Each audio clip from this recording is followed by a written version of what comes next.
ಸ್ನೇಹಿತರೆ ನಮಸ್ಕಾರ. ನಾನು ರವೀಂದ್ರ ಜೋಶಿ. ಸೋಮವಾರದ ಮೊದಲ ಸಂಚಿಕೆಗೆ ಸ್ವಾಗತ.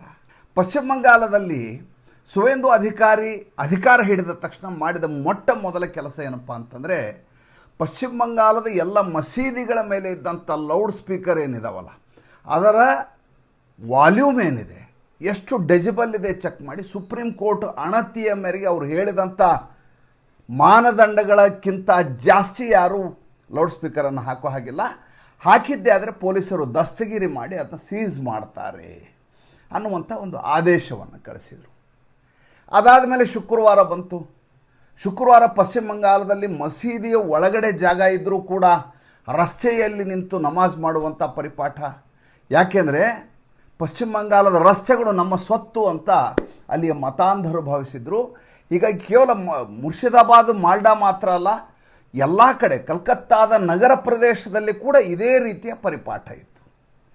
ಮೊನ್ನೆ ಶುಕ್ರವಾರ ದಿವಸ ಪೊಲೀಸರು ಲಾಠಿ ಹಿಡ್ಕೊಂಬರ್ತಾರೆ. ಯಾರ್ಯಾರು ರಸ್ತೆಯಲ್ಲಿ ನಮಾಜ್ ಮಾಡಲಿಕ್ಕೆ ಬರ್ತಾಯಿದ್ರು ಒಬ್ಬೊಬ್ಬರನ್ನು ಮಸೀದಿಗೆ ಓಡಿಸುವ ಕೆಲಸವನ್ನು ಶುರು ಮಾಡ್ತಾರೆ. ಪ್ರಾರಂಭದಲ್ಲಿ ಸಂಘರ್ಷದ ವಾತಾವರಣ ಸೃಷ್ಟಿಯಾಗತ್ತೆ. ಏನೋ ಉದ್ವಿಗ್ನತೆ ಉಂಟಾಗಿಬಿಡುತ್ತೆ, ಗಲಾಟೆ ಆಗೋ ರೀತಿ ಕಾಣುತ್ತೆ. ಅದಾದ ಮೇಲೆ ಅವರವರಲ್ಲೇ ಮುಖಂಡರು ಯಾರು ಇರ್ತಾರೆ ಅವ್ರು ಹೇಳ್ತಾರೆ, ಈಗ ಸರ್ಕಾರ ಬದಲಾಗಿದೆ, ನಾವಿಲ್ಲಿ ಏನಾದರೂ ಆಟ ಆಡಿದರೆ ನಮ್ಮನ್ನು ತದಕ್ತಾರೆ, ನಾವು ಒಳಗೆ ಹೋಗ್ಬಿಡೋಣ ಇವತ್ತು, ಆಮೇಲೆ ನೋಡ್ಕೊಳ್ಳೋಣ ಅಂಥೇಳಿ ನಮಾಜ್ ಮಾಡಲಿಕ್ಕೆ ಹೋಗ್ತಾರೆ. ನಮ್ಮಲ್ಲಿ ಯಾವಾಗಲೂ ಹೆಂಗೆ ಅಂತಂದರೆ, ನಮ್ಮಲ್ಲಿ ಒಂದು ಪೂಜೆ ಇಟ್ಕೊಂಡು ತಿಳ್ಕೊಳ್ಳಿ. ಪೂಜೆ ಆದಮೇಲೆ ಮಂಗಳ ಅಂಥೇಳಿ ಮಾಡ್ತೀವಿ. ಅಂದರೆ ಎಲ್ಲರಿಗೂ ಮಂಗಳ ಲಭ್ಯ ಆಗಲಿ ಅಂತ, ನಮಗೆ ಒಳ್ಳೆಯದಾಗಲಿ, ನಮ್ಮ ಇತರರಿಗೆ ಒಳ್ಳೆಯದಾಗಲಿ, ದೇಶಕ್ಕೆ ಒಳ್ಳೆಯದಾಗಲಿ, ಪಕ್ಷಿ ಸಂಕುಲ ಪ್ರಾಣಿ ಸಂಕುಲಕ್ಕೆ ಒಳ್ಳೆಯದಾಗಲಿ ಅನ್ನುವಂಥ ಮಂತ್ರಘೋಷವನ್ನು ಹೇಳ್ತಾರೆ. ಅಲ್ಲಿಗೆ ಕಾರ್ಯಕ್ರಮ ಮುಗಿದು. ಇಲ್ಲಿ ಹಂಗಲ್ಲ. ನಮಾಜ್ ಆದ ತಕ್ಷಣ ಉದ್ರೇಕಕಾರಿ ಭಾಷಣವನ್ನು ಮಾಡ್ತಾನೆ ಇಮಾಮು. ಆ ಭಾಷಣವನ್ನು ಕೇಳಿದವರು ಕೈಯಲ್ಲಿ ಕಲ್ಲು ಹಿಡ್ಕೊಂಬಂದು ಗಲಾಟೆ ಮಾಡಲಿಕ್ಕೆ ಶುರು ಮಾಡ್ತಾರೆ. ಎಲ್ಲ ಕಡೆ ನಡೆಯುವಂಥ ಗಲಭೆಗಳನ್ನು ನೋಡಿ, ಮತಾಂಧರ ಗಲಭೆಗಳು ಶುಕ್ರವಾರ ದಿವಸ ಮಧ್ಯಾಹ್ನವೇ ನಡೀತವೆ. ನಮ್ಮದು ಬಿಟ್ಟುಬಿಡ್ರಿ, ಪಾಕಿಸ್ತಾನದಲ್ಲಿ ಕೂಡ ಶಿಯಾ ಸುನ್ನಿ ಮುಸಲ್ಮಾನರ ಮಧ್ಯೆ ಗಲಾಟೆ, ಮಸೀದಿ ಒಳಗಡೆ ಗಲಾಟೆ, ಆಮೇಲೆ ಬೆಂಕಿ ಹಚ್ಚೋದು, ಈ ರೀತಿಯ ಚಟುವಟಿಕೆಗಳು ಇವತ್ತಿಗೂ ಪ್ರತಿ ಶುಕ್ರವಾರ ಪಾಕಿಸ್ತಾನದ ಡಾನ್ ಪತ್ರಿಕೆಯನ್ನು ಗಮನಿಸಿದರೆ ನಿಮ್ಗೆ ಗೊತ್ತಾಗತ್ತೆ. ಅಂದರೆ ನೀವು ನಮಾಜ್ ಮಾಡಿ ಶಾಂತಿಯನ್ನು ಕೋರೋದಲ್ಲ, ಹೆಸರು ಶಾಂತಿ ದೂತರು, ಶಾಂತಿ ಬಾಂಧವರು. ನಮಾಜ್ ಮಾಡಿದ ಮೇಲೆ ಇಮಾಮ್ ಹೇಳಿದ ಹಾಗೆ ನಮ್ಮನ್ನು ಸಂರಕ್ಷಿಸಿಕೊಡ್ಲಿಕ್ಕೋಸ್ಕರ ನಾವು ಗಜವಾಹಿಯಿಂದ ಮಾಡ್ತೀವಿ ಅಂತ ರಸ್ತೆಗೆ ಬಂದು ಗಲಾಟೆ ಮಾಡೋದು. ಆದರೆ ಪಶ್ಚಿಮ ಬಂಗಾಳದಲ್ಲಿ ಹಾಗೆ ಆಗಲಿಲ್ಲ. ಆದರೆ ಸಂಜೆ ಇವರಲ್ಲಿ ಪರಿಪಾಠ ಇದೆ. ಇಡೀ ದಿವಸ ಆಜಾನನ್ ಬೆಳಗ್ಗೆ, ಮಧ್ಯಾಹ್ನ, ಸಂಜೆ ಕೂಗುಸೋ ಅಂತ ಪರಿಪಾಠ ಇದೆ. ಸಂಜೆ ಮತ್ತೆ ಲೌಡ್ ಸ್ಪೀಕರ್ ಶುರು ಆಗ್ತವೆ. ಪೊಲೀಸರು ನಿಯರೆಸ್ಟ್ ಪೊಲೀಸ್ ಸ್ಟೇಷನ್ ಅವ್ರು ಹೋಗಿ ಹೇಳ್ತಾರೆ. ಆಸನ್ಸೋಲ್ ಅನ್ನುವಂಥ ಲಿಮಿಟ್ನಲ್ಲಿ ಬರುವಂಥ ಪೊಲೀಸ್ ಸ್ಟೇಷನ್ನವರು ಹೋಗಿ ಹೇಳಿದಾಗ ಅವರು ಗಲಾಟೆ ಮಾಡಲಿಕ್ಕೆ ಶುರು ಮಾಡ್ತಾರೆ ಬಾಂಧವರು. ಅದಲ್ಲದೆ ಸಂಜೆ ನಮಾಜ್ ಮುಗಿದಾದ ಮೇಲೆ ರಾತ್ರಿ ಇದ್ದಕ್ಕಿದ್ದ ಹಾಗೆ ಪೊಲೀಸ್ ಠಾಣೆಯ ಮೇಲೆ ದಾಳಿಯನ್ನು ಮಾಡ್ತಾರೆ, ಸುತ್ತಮುತ್ತ ಬೆಂಕಿ ಹಚ್ತಾರೆ, ಸಾರ್ವಜನಿಕ ಆಸ್ತಿ ಲೂಟಿ ಮಾಡುವ ಪ್ರಯತ್ನ ನಡೆಯುತ್ತೆ, ಪೊಲೀಸರ ವೆಹಿಕಲ್ಗಳಿಗೆ ಬೆಂಕಿ ಹಾಕಲಾಗತ್ತೆ. ತಕ್ಷಣದಲ್ಲಿ ಸ್ಕ್ವಾಡ್ ಬಂದು ಇವ್ರನ್ನೆಲ್ಲ ಚದುರಿಸುವ ಕೆಲಸ ಶುರುವಾಗತ್ತೆ. ಹಾಗಾದರೆ ಇದೇ ರೀತಿಯ ಪರಿಪಾಠ ಮುಂದುವರಿಯುತ್ತಾ? ನೋಡಿ, ನಾವು ನೋಡಬೇಕಾಗಿದ್ದು 2017ರಲ್ಲಿ. 2017ರಲ್ಲಿ ಉತ್ತರ ಪ್ರದೇಶದಲ್ಲಿ ಯೋಗಿ ಆದಿತ್ಯನಾಥ್ ಅವರ ಸರ್ಕಾರ ಬಂತು. ಯೋಗಿ ಆದಿತ್ಯನಾಥ್ ಕೇವಲ ಒಬ್ಬ MP ಆಗಿದ್ದಂಥ ವ್ಯಕ್ತಿ. ತಾನೇ ತನ್ನ ಕಾನ್ಸ್ಟಿಟ್ಯೂನ್ಸಿಯಲ್ಲಿ ಏನೂ ಮಾಡಲಿಕ್ಕೆ ಸಾಧ್ಯ ಆಗ್ತಾ ಇಲ್ಲ, ಆ ರೀತಿಯ ರೌಡಿಸಮ್ ಇದೆ ಅಂತ ಸ್ವತಃ ಸಂಸತ್ತಿನಲ್ಲಿ ಕಣ್ಣೀರು ಹಾಕಿದಂಥ ಒಬ್ಬ ಯುವಕ. ನೀವು ಯೂಟ್ಯೂಬ್ ಹೋಗಿ ನೋಡಿದರೆ ಯೋಗಿ ಆದಿತ್ಯನಾಥ್ ಕ್ರೈಯಿಂಗ್ ಇನ್ ಲೋಕಸಭಾ ಅಂತ ಹಾಕಿ ನಿಮ್ಗೆ ಅದರದ್ದು ವಿಡಿಯೋ ಲಭ್ಯ ಆಗುತ್ತೆ. ಅಂಥ ವ್ಯಕ್ತಿಯನ್ನು ಮುಖ್ಯಮಂತ್ರಿ ಮಾಡಿದ್ದಾರೆ. 2012ರಿಂದ 2017ವರೆಗೂ ದುಂಡಾವರ್ತನೆ ಅಂದರೆ ನೀವು ಹೇಳಲಿಕ್ಕೆ ಸಾಧ್ಯ ಇಲ್ಲ, ಆ ಮಟ್ಟಿನ ದುಂಡಾವರ್ತನೆ ಉತ್ತರ ಪ್ರದೇಶದಲ್ಲಿ ನಡೆದೋಗಿರುತ್ತೆ. ಹೀಗಿರುವಾಗ ಒಬ್ಬ ಯೋಗಿಯನ್ನು ಕರ್ಕೊಂಬಂದರೆ ಇದನ್ನು ಕಂಟ್ರೋಲ್ ಮಾಡೋದು ಹೇಗೆ, ಲಾ ಆ್ಯಂಡ್ ಆರ್ಡರ್ನ ಹಿಡಿತಕ್ಕೆ ತರೋದು ಹೇಗೆ ಅಂತ ಎಲ್ಲರೂ ಆಲೋಚನೆ ಮಾಡ್ತಿರ್ತಾರೆ. ಯೋಗಿ ಆದಿತ್ಯನಾಥ್ ಮಾಡಿದ ಮೊಟ್ಟ ಮೊದಲ ಕೆಲಸ ಏನು ಅಂತಂದರೆ, ಯಾರು ಅತೀ ದೊಡ್ಡ ಗುಂಡ ಅಂತ ಹೇಳಲಾಗ್ತಾ ಇತ್ತಲ್ಲ, ಆತನನ್ನು ಹಿಡ್ಕೊಂಬರಲಾಯಿತು, ಆತನನ್ನು ಚೆನ್ನಾಗಿ ತದಕಲಾಯಿತು. ಅದರಲ್ಲೊಬ್ಬ ಮುನ್ನಾ ಬಜರಂಗಿ ಬ್ಯಾರಕ್ಕಲ್ಲೇ ಸತ್ತೋಗ್ತಾನೆ. ಅದಾದ ಮೇಲೆ ವಿಕಾಸ್ ದುಬೆ, ಎನ್ಕೌಂಟ್ರು, ಅದಾದಮೇಲೆ ವಿಜಯ್ ಮಿಶ್ರಾಗೆ ಜೀವಾವಧಿ ಶಿಕ್ಷೆ, ಅದಾದಮೇಲೆ ಇವನು ಯಾರು ಅತೀಕ್ ಅಹಮದ್, ಮುಖ್ತಾರ್ ಅನ್ಸಾರಿ, ಒಂದಲ್ಲ ಎರಡಲ್ಲಿ ಯಾರ್ಯಾರು ದೊಡ್ಡ ದೊಡ್ಡ ಬಾಹುಬಲಿಗಳು ಅಂತ ಹೇಳ್ಕೊತಾ ಇದ್ರು, ಯಾರು ನಾವು ದೊಡ್ಡ ಏನು ನಿಲ್ಲದ ಹಾಗೆ ನಮ್ಮ ಇದನ್ನು ನಡೆಸ್ತೇವೆ ವಸಾಹತುಶಾಹಿಯನ್ನು ನಡೆಸುವಂಥವ್ರು ಅಂತ ಹೇಳ್ಕೊತಾ ಇದ್ರು, ಅವರನ್ನೇ ಮಟ್ಟ ಹಾಕೋ ಕೆಲಸವನ್ನು ಯೋಗಿ ಆದಿತ್ಯನಾಥ್ ಮಾಡ್ತಾರೆ. ಸಣ್ಣವ್ರನ್ನ ಮುಟ್ಟೋದೇ ಇಲ್ಲ. ಈಗ ಪಶ್ಚಿಮ ಬಂಗಾಳದಲ್ಲಿ ಮಾಡಬೇಕಾದ ಕೆಲಸ ಸುವೇಂದು ಅಧಿಕಾರಿ ಅದನ್ನೇ. ಯಾವ ಯೋಗಿ ಆದಿತ್ಯನಾಥ್ ಕೊಳ್ಳೊಳಗೆ ಶಾಲನ್ನು ಗಮ್ಛಾ ಅಂತಾರೆ, ಗಮ್ಛಾ ತೆಗೆದು ಕಾವಿ ಗಮ್ಛಾ ತೆಗೆದು ಸುವೇಂದು ಅಧಿಕಾರಿ ಹಕ್ಕಲಿಗೆ ಹಾಕಿದ್ದಾರೆ ಅಂದರೆ ನೀನು ಹೀಗೆ ಮಾಡಬೇಕು ಅಂತ. ಈಗೀತ ಮಾಡಬೇಕಾಗಿದ್ದನು ಜಹಾಂಗೀರ್ ಖಾನನ್ನು ಒದ್ದು ಒಳಗಡೆ ಹಾಕೋ ಕೆಲಸ ಆಗಬೇಕು. ಸುವೇಂದು ಅಧಿಕಾರಿ ಇದ್ದಾರಲ್ಲ ಇವರು ಅಭಿಷೇಕ್ ಬ್ಯಾನರ್ಜಿಯನ್ನು ಒಳಗೆ ಹಾಕಬೇಕು. ಆವಾಗ ಉಳಿದ ಪುಡಿ ರೌಡಿಗಳೆಲ್ಲ ಹೆದರ್ಕೊಂಡು ಹೋಗ್ತಾರೆ. ಈ ನಮ್ಮೂರಲ್ಲಿ ಸವಣೂರಲ್ಲಿ ಪೊಲೀಸ್ ಸ್ಟೇಷನ್ನಾಗ ಇನ್ಸ್ಪೆಕ್ಟ್ರ್ ಬರೋ ಟ್ರಾನ್ಸ್ಫರ್ ಆಗಿ ಬಂದಾಗ ಬುಲೆಟ್ ಗಾಡಿನಲ್ಲಿ ಓಡಾಡೋ ಅಭ್ಯಾಸ ಮುಂಚೆ ಪೊಲೀಸ್ ಇನ್ಸ್ಪೆಕ್ಟರ್ಗಳಿಗೆಲ್ಲ. ಒಬ್ಬ ಇನ್ಸ್ಪೆಕ್ಟರ್ ಬಂದ, ಆತನ ಹೆಸರಲ್ಲಿ ಹೇಳೋದು ಬೇಡ, ಪ್ರಸ್ತಾಪ ಮಾಡೋದು ಬೇಡ, ಬಹುಶಃ ಈಗ ಅವ್ರು ರಿಟೈರ್ ಆಗಿರ್ಬೋದು. ಡಡ್ ಅಂತ ಅವ್ನ ಬೈಕು ಏನು ರಸ್ತೆ ಒಳಗೆ ಬರ್ತಾನೆ, ಮಜಿದ್ ಹೈಸ್ಕೂಲ್ ರೋಡಲ್ಲಿ ಬರ್ತಾನೆ, ಆ ಕಡೆ ಸಿಂಧೂರ್ ಬೀಡಿ ಫ್ಯಾಕ್ಟ್ರಿ, ಈ ಕಡೆ ಹೋಟೆಲ್ಲು ಎಲ್ಲ ಇದ್ದಾವೆ, ರೋಡಲ್ಲಿ ಗಾಡಿ ಯಾವಂದ ಇದು ಗಾಡಿ ಹಾಕೋನು, ಲಾಟಿ ತೊಗೊಂಡು ಎರಡು ಬೀಸ್ತಾನೆ, ಗಾಡಿ ಹಾಕೋ ಸೈಡ್ ತೆಗಿ, ಆ ಕಡೆ ತೆಗಿ, ಇಲ್ರಿ ಅದು ಸೌಕಾರದು. ಯಾರು ಸೌಕಾರ? ಅವ್ರು ಇಲ್ರಿ ನಮ್ಮ ಇವ್ರು ಸೌಕಾರದು. ಯಾವ ಸೌಕಾರಲ್ಲಿ ಒದ್ದು ಒಳಗಾಗ್ತೀನಿ ಎಲ್ಲರೂ. ಇಡೀ ಊರಲ್ಲಿ ದಿನ 2 ಸಲ ಇತ್ತು, ಬೆಳಗ್ಗೆ ಮಧ್ಯಾಹ್ನ ಸಂಜೆ ಬೈಕು. ಆ ಬೈಕ್ ಸೌಂಡ್ ಬಂದುಬಿಟ್ರೆ ಜನ ಇವನು ಯಾವನೋ ಭಾರಿ ಕಠೋರವಾದಂಥ ಒಬ್ಬ ಇನ್ಸ್ಪೆಕ್ಟರ್ ಬಂದುಬಿಟ್ಟಿದ್ದಾನೆ, ನಮ್ಮ ಆಟ ನಡೆಯೋದಿಲ್ಲ ಅಂತ ಜನರಿಗೆ ಗೊತ್ತಾಗುತ್ತೆ. ಮುಂದೆ ಆತ ಸಸ್ಪೆಂಡ್ ಆದ, ಇನ್ಸ್ಪೆಕ್ಟ್ರು ಸಸ್ಪೆಂಡ್ ಮಾಡಿಸಿದ್ರು, ಅದು ಬೇರೆ ವಿಚಾರ. ಹೆದರಿಸುವ ರೀತಿ ಅದು. ಕ್ಲಾಸ್ ರೂಮಲ್ಲಿ ಒಬ್ಬ ದೊಡ್ಡ ಗುಂಡ ಇರ್ತಾನೆ ಅಂದ್ಕೊಳ್ಳಿ, ಅಂದರೆ ಪಡಪೋಷಿ ಇರ್ತಾನೆ, ಇನ್ನಿಲ್ದ ಹಾಗೆ ನಾಟಿ ಕೆಲಸ ಮಾಡ್ತಾ ಇರ್ತಾನೆ, ಎಲ್ಲ ಟೀಚರ್ಸ್ಗಳನ್ನ ಹೆದರಿಸ್ಕೊತಾ ಇರ್ತಾನೆ. ಹೊಸ ಟೀಚರ್ ಕ್ಲಾಸ್ ರೂಮಿಗೆ ಬಂದ ತಕ್ಷಣ ಮಾಡಬೇಕಾದ ಕೆಲಸ ಏನು ಅಂದರೆ, ಉಳಿದ ಪಾಪ ಗುಬ್ಬಚ್ಚಿರದ ಮಕ್ಕಳ ಮೇಲೆ ಆತ ಲಾಠಿ ತೊಗೊಂಡು ಕೈ ಹೊಡೆಯೋದಲ್ಲ, ಯಾವನು ಭಾರಿ ಗುಂಡಾಗಿರಿ ಮಾಡ್ತಿರ್ತಾನಲ್ಲ, ಯಾರು ಎಲ್ಲರನ್ನೂ ಹೆದರಿಸ್ಕೊಂಡು ಲೀಡರ್ಶಿಪ್ ಮಾಡ್ತಾ ಇರ್ತಾನೆ, ಫಸ್ಟ್ ಅವನ್ನ ತಲೆ ಕೆಳಗೆ ಮಾಡಿ ಕಾಲಿಗೆ ಮೇಲೆ ನಿಲ್ಲಿಸೋದು, ಬೆಂಚ್ ಮೇಲೆ ನಿಲ್ಲಿಸೋದು, ಕಿವಿ ಹಿಡ್ಕೊಂಡು ಕುತ್ಕೊ ಅಂತ ಹೇಳೋದು, ಕುಕ್ಕರ್ಗಾಲಿ ನಿಲ್ಲೋದು, ಹಾಗೆ ಹೇಳಿದಾಗ ಉಳಿದವ್ರು ಹೆದರ್ತಾರೆ. ಈಗ ಆಗಬೇಕಾದ ಕೆಲಸ ಪಶ್ಚಿಮ ಬಂಗಾಳದಲ್ಲಿ ಅದೇ. ಯಾರು ಗೂಂಡಾಗಿರಿಯನ್ನು ಮಾಡ್ತಾ ಇದ್ದಾರೋ ಅಂಥ 4 ಜನರನ್ನು ಅರೆಸ್ಟ್ ಮಾಡಿಬಿಟ್ರೆ ಉಳಿದವರು ಎಚ್ಚೆತ್ಕೋತಾರೆ. ಉತ್ತರ ಪ್ರದೇಶದಲ್ಲಿ ಯೋಗಿ ಆದಿತ್ಯನಾಥ್ ಮಾಡಿದ್ದು ಅದೇ. ನಾನೀಗ ಯೋಗಿ ಆದಿತ್ಯನಾಥ್ ಬಗ್ಗೆ ಪುಸ್ತಕ ಬರೀತಾ ಇರೋದ್ರಿಂದ 2017ರಿಂದ ನಡೆದಂಥ ಎಲ್ಲ ವಿದ್ಯಮಾನಗಳನ್ನು ನೋಟ್ಸ್ ಮಾಡ್ತಾ ಇದ್ದೀನಿ. ಸುಲಭದ ಕೆಲಸ ಅಲ್ಲ, ಸಿಕ್ಕಾಪಟ್ಟೆ ಕೆಲಸಗಳಾಗಿದ್ದಾವೆ. ಬರೀ ನೋಟ್ಸ್ ಮಾಡಲಿಕ್ಕೆ ಎಷ್ಟೋ ದಿವಸ ಹಿಡಿಬೋದು, ಅದು ಪುಸ್ತಕ ಬರಲಿಕ್ಕೆ ಇನ್ಯಾವಾಗ ಬರುತ್ತಾ ದೇವರಿಗೆ ಗೊತ್ತು. ನೋಡಿದಾಗ ನನಗೆ ಮೈನವರು ಹೇಳುವಂಥ ರೋಮಾಂಚಕಾರಿಯಾದಂಥ ಸಂಗತಿಗಳು ಬೆಳಕಿಗೆ ಬಂದವು. ಯೋಗಿ ಆದಿತ್ಯನಾಥ್ ಅಂಥ ವ್ಯಕ್ತಿ ಹೆಂಗೆ ಹ್ಯಾಂಡಲ್ ಮಾಡಿದರು, ಯಾವ ಚಾಣಾಕ್ಷತೆ ಅವರಿತ್ತು, ಹೇಗೆ ಬಗ್ಗು ಬಡಿಲಿಕ್ಕೆ ಸಾಧ್ಯ ಆಯಿತು. ಏಕೆಂದರೆ 1 ದಿವಸ 2 ದಿವಸ ಅಲ್ಲಾದಂಥ ಅರಾಜಕತೆ ಅಲ್ಲ, ಅದು ದಶಕಗಳಿಂದ ನಡ್ಸ್ಕೊಂಡು ಬಂದಂಥ ದಾದಾಗಿರಿ. ಆ ದಾದಾಗಿರಿನ ಒಬ್ಬ ಇದ್ದಕ್ಕಿದ್ದಾಗೆ CM ಬಂದು ಮುರಿದು ಹಾಕಿಬಿಡೋದು ಭಾರಿ ಕಷ್ಟದ ಕೆಲಸ. ಈಗ ಸುವೇಂದು ಅಧಿಕಾರಿ ಅಂಥದ್ದೊಂದು ಅಗ್ನಿ ಪರೀಕ್ಷೆಗೆ ಒಳಗಾಗಿದ್ದಾರೆ. ಅವರು ಮಾರನೇ ದಿವಸ ಬೆಳಗ್ಗಿನ ಸ್ಟೇಟ್ಮೆಂಟ್ ಕೊಟ್ಟರು, ನಿನ್ನೆ ಯಾರ್ಯಾರು ಈ ಆಸನ್ಸೋಲ್ ಪೊಲೀಸ್ ಸ್ಟೇಷನ್ನಲ್ಲಿ ಗಲಾಟೆ ಮಾಡಿದ್ದೀರಿ ಅದೆಲ್ಲ CCTV ಕ್ಯಾಮ್ರಾದಲ್ಲಿ ಸೆರೆಯಾಗಿದೆ. ಏನೇನು ಸಾರ್ವಜನಿಕ ಆಸ್ತಿ ಪಾಸ್ತಿ ಲೂಟಿಯಾಗಿದೋ ಅದನ್ನು ನಿಮ್ಮಿಂದಲೇ ವಸೂಲಿ ಮಾಡ್ತೀನಿ. ಯಾವ್ಯಾವ ನುಕ್ಸಾನಾಗಿದೆ ಅದು ಸರ್ಕಾರದಿಂದ ನಾವು ಹಾಕಂಗಿಲ್ಲ, ನಿಮ್ಮ ಹತ್ರ ಪುಂಡುಗಂದಾಯ ವಸೂಲಿ ಮಾಡಿದ ಹಾಗೆ ಪುಂಡುಗಂದಾಯ ವಸೂಲಿ ಮಾಡಿ ಸರಿ ಮಾಡಿ. ಇದೇ ಕೆಲಸವನ್ನು ಯೋಗಿ ಆದಿತ್ಯನಾಥ್ ಮಾಡಿ. ಅಂದರೆ ಈತನಿಗೆ ಹೇಗೆ ಕೆಲಸ ಮಾಡಬೇಕು ಅನ್ನೋದು ಸುವೇಂದು ಅಧಿಕಾರಿಗೆ ಚೆನ್ನಾಗಿ ಗೊತ್ತಿದೆ. ಯಾಕೆಂದರೆ TMCನಲ್ಲಿ ಇದ್ದಂಥ ಮನುಷ್ಯ, ಶತ್ರುಪಾಳ್ಯದಲ್ಲಿದ್ದು ಶತ್ರುಪಾಳ್ಯದವ್ರನ್ನ ಇಟ್ಕೊಂಡೇ ಚುನಾವಣೆ ಗೆದ್ದದ್ದು ಭಾರತೀಯ ಜನತಾ ಪಾರ್ಟಿ. ಎಂಥ ವಿಶೇಷ ನೋಡಿ. ಇನ್ನೊಂದು ಭಾಳ ದೊಡ್ಡದಾದಂಥ ಬೆಳವಣಿಗೆ ಆಗಿದೆ, ಇದು ಹೇಳಲೇಬೇಕಾದಂಥ ವಿಚಾರ. ಕರ್ನಾಟಕದಲ್ಲೂ ಆಗಿದ್ದಿದೆ. ಮುಸಲ್ಮಾನರಿಗೆ ಮೀಸಲಾತಿ ಕೊಡೋದು. ಎಲ್ಲರೂ ಕೇಳಿರನ್ರಿ, ಧರ್ಮಾಧಾರಿತ ಮೀಸಲಾತಿಗೆ ಅವಕಾಶವೇ ಇಲ್ಲ.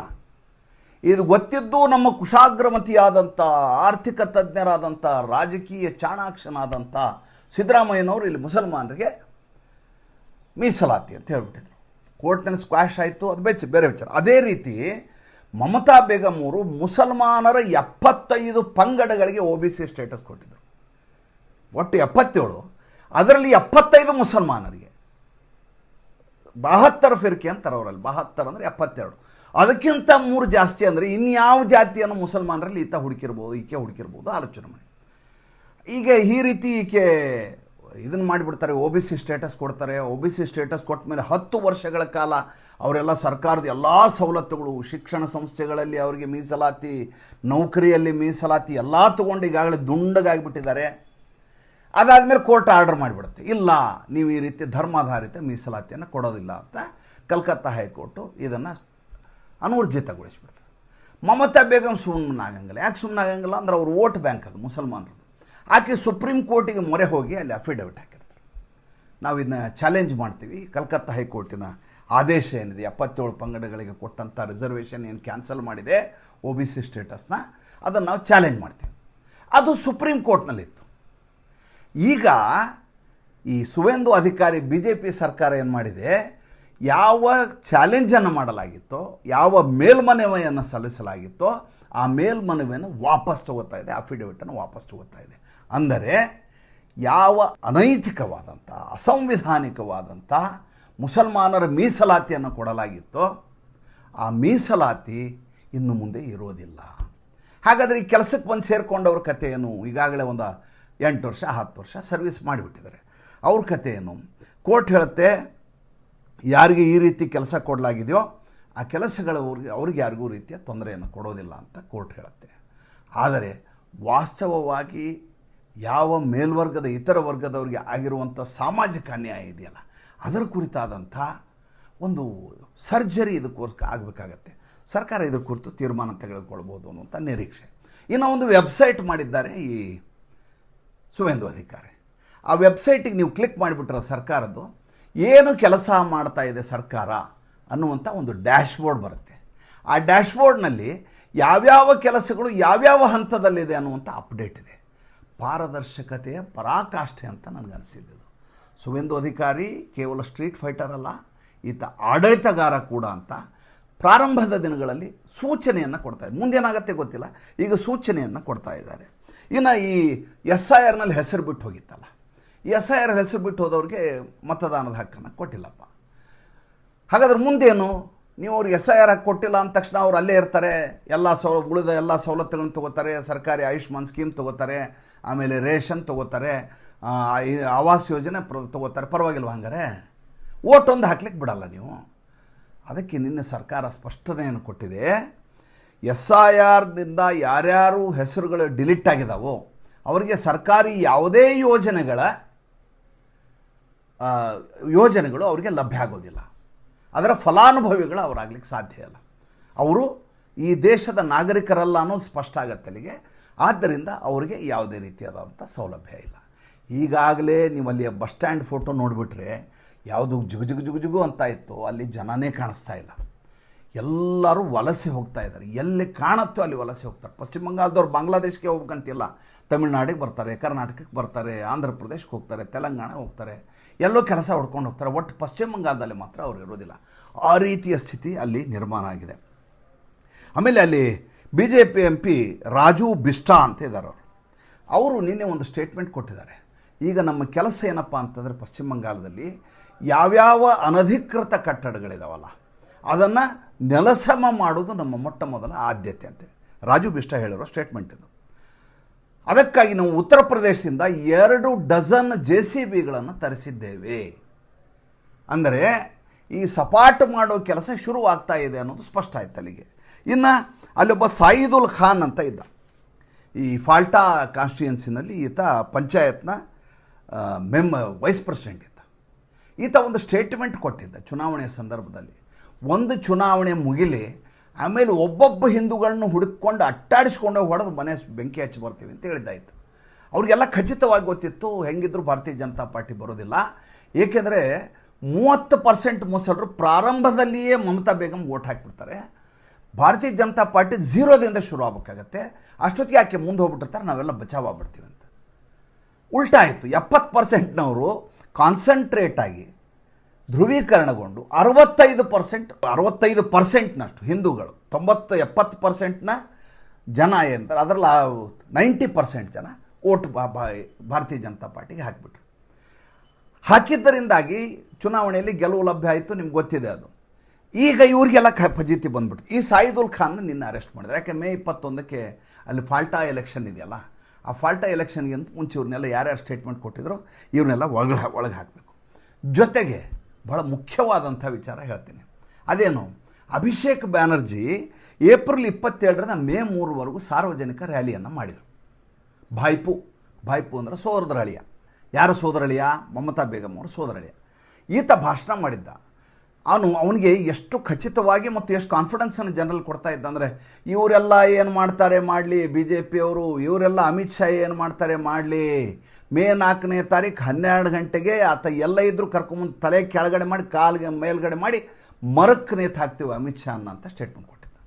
ಒಂದು ದಿವಸ ಅಲ್ಲ, ಏಪ್ರಿಲ್ 27ರಿಂದ ಮೇ 3ವರೆಗೂ ಆತ ಮಾಡಿದ ಭಾಷಣಗಳ ತುಣುಕುಗಳನ್ನು ಇಟ್ಕೊಂಡು ಈತ ಬಾಗೋಯಿ ಹಾಟಿ ಅನ್ನುವಂಥ ಪೊಲೀಸ್ ಸ್ಟೇಷನ್ನಲ್ಲಿ ಈತನ ಮೇಲೆ ಮೊಕದ್ದಮೆ ದಾಖಲಾಗಿದೆ, FIR ಹಾಕಲಾಗಿದೆ.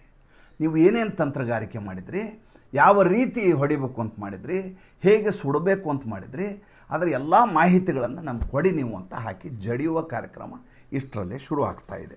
ಇನ್ನು ಈ RG ಕರ್ ಮೆಡಿಕಲ್ ಕಾಲೇಜ್ ಕೇಸ್ ಇದೆಯಲ್ಲ, ಅವ್ರ ತಾಯಿ ಗೆದ್ದರು ಪನ್ನಿಹಾಟಿ ಅನ್ನುವಂಥ ಕಾನ್ಸ್ಟಿಟ್ಯೂನ್ಸಿಯಲ್ಲಿ, ರತ್ನಾ ದೇಬ್ನಾಥ್ ಅಂಥೇಳಿ. ಆ ಹುಡುಗಿ medical student, final year, PG ಮಾಡ್ತಾಯಿದ್ಲು. ನೈಟ್ ಡ್ಯೂಟಿ ಮಾಡಿದವ ಮೇಲೆ ಒಬ್ಬ ಏಜೆಂಟು ಅತ್ಯಾಚಾರ ಮಾಡಿ ಕೊಲೆ ಮಾಡ್ತಾನೆ. ಆತನನ್ನು ರಕ್ಷಿಸುವ ಕೆಲಸವನ್ನು ಸರ್ಕಾರ ಮಾಡುತ್ತೆ, ಮಮತಾ ಬೇಗಂ ಮಾಡ್ತಾರೆ.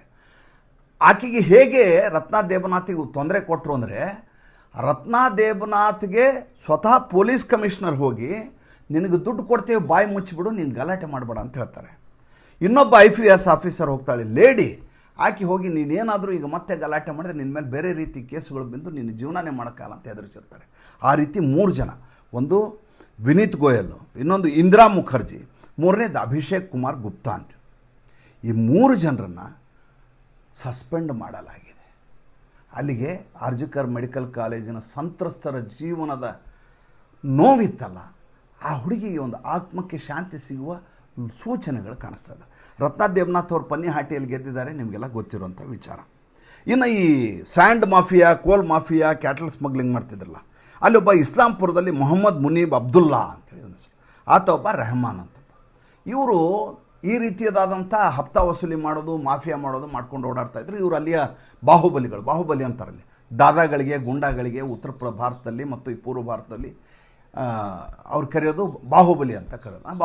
ಬಾಹುಬಲಿ ಅಂದರೆ ಇದು ಅಂತ, ದಾದಾಗಿರಿ ಮಾಡೋನು ಗುಂಡ ಅಂತ. ಅವ್ರನ್ನ ಹಿಡಿದು ಒಳಗೆ ಹಾಕಲಾಗಿದೆ. ಅಂದರೆ ಒಂದೊಂದಾಗಿ ಮಾಫಿಯಾಗಳನ್ನು ಹೇಗೆ ಮುಗಿಸಬೇಕು ಅನ್ನುವಂಥ ಕೆಲಸ ಅತ್ಯಂತ ನಿಷ್ಠೆಯಿಂದ ಸುವೇಂದು ಅಧಿಕಾರಿ ಮಾಡ್ತಾ ಇದ್ದಾರೆ. ನಾನು ಯಾಕೆ ಪದೇ ಪಶ್ಚಿಮ ಬಂಗಾಳದಲ್ಲಿ ಮಾತಾಡ್ತಾ ಇದ್ದೇನೆಂದರೆ, ಒಂದು ರಾಜ್ಯ ಎಷ್ಟು ಕುಲಗೆಟ್ಟು ಹೋಗಬೇಕು ಅಷ್ಟು ಕಳೆದ 3-4 ದಶಕಗಳಿಂದ ಆಗೋಗಿತ್ತು. 15 ವರ್ಷ ಈಕೆದು, 34 ವರ್ಷ ಎಡರಂಗದ್ದು, ಅದರ ಹಿಂದೆ ಒಂದು 30 ವರ್ಷ ಕಾಂಗ್ರೆಸ್ದು. ಸ್ವಾತಂತ್ರ್ಯೋತ್ತರ ಭಾರತದಲ್ಲಿ ನಿರಂತರವಾಗಿ ಪೀಡನೆಗೆ ಒಳಗಾದಂಥ ರಾಜ್ಯ, ಅದು ಗಡಿ ರಾಜ್ಯ. ಅದನ್ನು ನೀವು ಈಗ ಜೀರ್ಣೋದ್ಧಾರ ಮಾಡಬೇಕಾದಂಥ, ಕಾಯಕಲ್ಪ ಮಾಡಬೇಕಾದಂಥ, ಅಭಿವೃದ್ಧಿ ಮಾಡಬೇಕಾದಂಥ, ಶಾಪಗ್ರಸ್ತ ಪ್ರದೇಶವನ್ನು ಶಾಪ ವಿಮೋಚನೆ ಮಾಡಬೇಕಾದಂಥ ಭಾಳ ದೊಡ್ಡದಾದಂಥ ದುರಂಧರ ಕೆಲಸ ಆಗಬೇಕಾಗಿದೆ. ಆ ಕೆಲಸಕ್ಕೆ ನಾಂದಿಯಾಗಿದೆ. ಏನು ನಡೀತಾ ಇದೆ ಅನ್ನೋದು ನನ್ನ ಸಾಮಾಜಿಕ ಪರಿವಾರದ ಬಂಧುಗಳಿಗೆ ಗೊತ್ತಾಗಲಿ ಅನ್ನುವಂಥ ಕಾರಣಕ್ಕೋಸ್ಕರ ಈ ಸಂಚಿಕೆ ಮಾಡಿದ್ದು. ಸಂಚಿಕೆ ಹೇಗೆ ಅನ್ನಿಸ್ತು ದಯವಿಟ್ಟು ತಿಳಿಸಿ. ಮುಂದಿನ ಸಂಚಿಕೆಯಲ್ಲಿ ಹೊಸ ವಿಷಯದೊಂದಿಗೆ ಬರ್ತೇನೆ. ಸಂಚಿಕೆ ದಯವಿಟ್ಟು ಲೈಕ್ ಮಾಡಿ. ನಮ್ಮ ಮುಕ್ತ ಪತ್ರಿಕೋದ್ಯಮಕ್ಕೆ ಆರ್ಥಿಕವಾಗಿ ಬೆಂಗಾವಲಾಗಿ ನಮಸ್ಕಾರ.